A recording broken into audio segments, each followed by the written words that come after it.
বাংলাদেশের দুইটা আদর্শিক শক্তিকে আমরা চাই না, একটি হলো জামায়াতের আদর্শিক শক্তি, আর একটা হলো যে আমরা মুজিববাদী আদর্শিক শক্তি। জামায়াত ইসলামের কাছে আহ্বান রাখবো, ভণ্ডামি বাদ দেন। আপনারা ভণ্ডামি বাদ দিয়ে অন্তরে কি আছে একটু খুলে বলেন। আরেকটা নতুন দলের এখন পাখনা গজাইছে জামায়াত ইসলামী। জামায়াত ইসলামের এইসব ভণ্ডামি বন্ধ করতে হবে। যদি রাজনীতি করতে চান সোজা পথে আসুন। এই গণঅভ্যুত্থানের পরে এনসিপি খুব ক্রান্তিকাল একটি মুহূর্তের মধ্য দিয়ে যাচ্ছে। জামায়াতের সাথে জোট বেঁধে নির্বাচনে যাওয়ার আগে জামায়াতে ইসলামকে নিয়ে এভাবেই কথা বলতেন এনসিপির মুখ্য সমন্বয়ক নাসিরউদ্দিন পাটোয়ারি। কিন্তু নির্বাচনের সময় উঠেছেন সেই জামায়াতের কোলেই। নির্বাচন শেষে নতুন সরকার এসেছে। সে নির্বাচনে হারার আগে পরে তিনি এখন কথা বলেন বিএনপির স্থায়ী কমিটির সদস্য ও প্রধানমন্ত্রী তারেক রহমানের রাজনৈতিক উপদেষ্টা মির্জা আব্বাসকে নিয়ে। কোনো তথ্য উপাত্ত বা প্রমাণ ছাড়াই বিএনপির ডাকসাইটের নেতা মির্জা আব্বাসকে মাসের পর মাস চাঁদাবাজ, গ্যাংস্টার, ক্রিমিনাল বলে আক্রমণ করেছেন। এখনও তার বক্তব্যের লক্ষ্য একটাই, মির্জা আব্বাস নির্বাচনের সময় যা যা বলে বেড়াতেন সেগুলোই এখনো বলে বেড়াচ্ছেন। তুমি কোন চাকের বাল আব্বাস?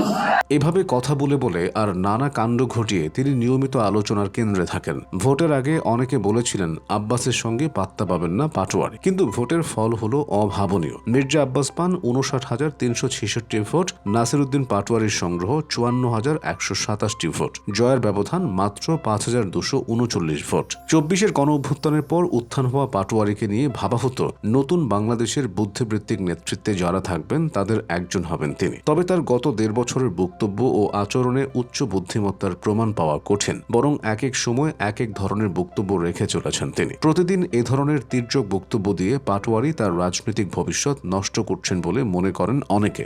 সমালোচনার বাইরে অর্থপূর্ণ রাজনৈতিক দিক নির্দেশনা বা বাস্তব উন্নয়ন পরিকল্পনা তিনি তেমন তুলে ধরছেন না, বরং সাময়িক উত্তেজনা তৈরি করে বিতর্ক ছড়াচ্ছেন। সামাজিক যোগাযোগ মাধ্যমে মানুষকে বিনোদন দিতে পারাই যেন তার পুঁজি। কিন্তু রাজনীতি শুধু উত্তেজনা নয়, উদ্দেশ্য, সততা এবং দায়িত্ববোধ গুরুত্বপূর্ণ। নাসিরউদ্দিন পাটোয়ারির জনমত আকর্ষণের ক্ষমতা আছে। নাহিদ ইসলাম বা হাসনাত আব্দুল্লাহকে ছাড়িয়ে অল্প কদিনেই তিনি এনসিপির প্রধানতম মুখে পরিণত হয়েছেন। সারা দেশে ৩০ দিনে ৩০টি মসজিদে তারাবির নামাজ আদায়ের ক্যাম্পেইন রেহালায়ে তারাবি তরুণদের মধ্যে সাড়া ফেলেছে। পাটোয়ারি এই কার্যক্রমের মূল আকর্ষণ। তাকে দেখতে মানুষ ভিড় জমায়, হ্যান্ডশেক করতে বা সেলফি তুলতে চায়। সাথে থাকা নাহিদ, হাসনাত, সার্জিসরা পরে। নাসিরউদ্দিন পাটোয়ারি সাহসী, সাবলীলভাবে একটানা কথা বলে যেতে পারেন। দেখতে সুদর্শন, উচ্চতা ভালো, চেহারায়ও এক ধরনের সারল্য রয়েছে। শারীরিক গঠন যেমন ভালো, তেমনি ভালো তার পোস্টারও। রাজনীতিতে যে গিমিক দেখাতে হয় সেসবেও তিনি দক্ষতা দেখিয়েছেন। আল্লামা জুনায়েদ বাবুনগরীকে নিয়ে বক্তব্যের জেরে নিজের বিরুদ্ধে বিক্ষোভে হাজির হওয়া, প্রতিদ্বন্দ্বী মির্জা আব্বাসের অফিসে যাওয়া,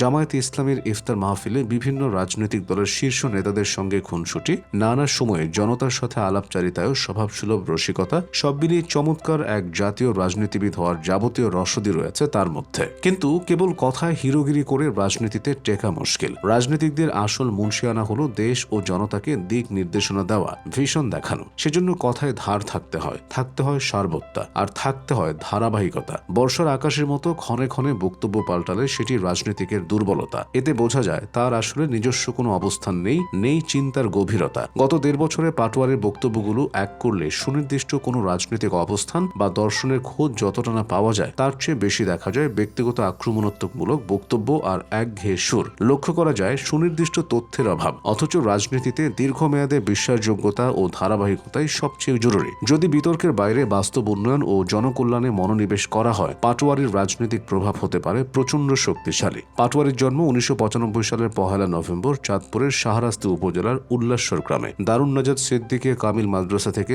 আলিম পাশ করে ভর্তি হন ঢাকা বিশ্ববিদ্যালয়ের মার্কেটিং বিভাগে। বিশ্ববিদ্যালয়ে পড়ার সময় বাম রাজনীতিতে যুক্ত হন। পরে একে নিজের জীবনের ভুল বলে বর্ণনা করেন। গণঅভ্যুত্থানের পর শুরুতে জাতীয় নাগরিক কমিটির সদস্য, পরে এনসিপি গঠনের পর হন এক অন্যতম শীর্ষ নেতা। শুরু থেকেই নিজের অবস্থান ও বক্তব্যের ধারাবাহিকতা রাখতে পারেননি। জামায়াতকে ৭১-এর দল আখ্যা দিয়ে সেই দলের সমর্থনে ভোট দিয়েছেন ঢাকা ৮ আসনে। প্রতিদ্বন্দ্বী বিএনপির ডাকসাইটের নেতা মির্জা আব্বাসকে নিয়ে নির্বাচনের আগে প্রতিদিন আক্রমণাত্মক মন্তব্য করেছেন। ভোট শেষেও পাটোয়ারির মুখ থামেনি, বরং আরও ছাঁচাল ও আক্রমণাত্মক হয়েছে। আব্বাসের এক সমর্থক মানহানির মামলা করলে প্রতিক্রিয়ায় আব্বাসকে চ্যাটের বাল বলেছেন পাটোয়ারি। অর্থাৎ আমি নিজে দিনভর তথ্য প্রমাণ ছাড়া একজনকে যা খুশি তা বলবো, তার হয়ে কেউ প্রতিবাদ করলে আবার গালিও দিব। যদিও পরে পাটোয়ারি ক্ষমা চেয়েছেন, বক্তব্য প্রত্যাহার করেছেন। শুভা শুভাকাঙ্ক্ষীরা মনে করেন রাজনৈতিক বক্তব্য অবশ্যই দিতে হবে, প্রতিপক্ষকে আক্রমণও করতে হবে, তবে এসবকেই শুধু পুঁজি না করে আইডিয়া নিয়ে কথা বলা উচিত। সরকারের ভুলগুলো দেখিয়ে কি করা যেতে পারে বা পারত